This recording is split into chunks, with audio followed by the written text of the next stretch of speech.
Check out these 5-piece 20-ounce tumbler replacement lids. Hey there, it's Kevin and I do honest and unbiased reviews and hope you'll give this video a thumbs up if you find it helpful.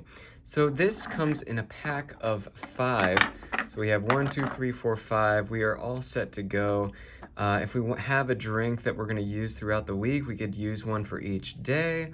And it's just a tiny little plastic lid that you can place on top of a tumbler.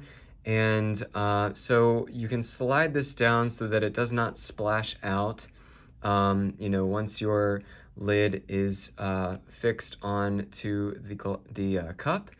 And when you want to drink it, you just slide this up and there's a hole that you can drink out of. And again, they're made of plastic. They're about under 3 inches in diameter.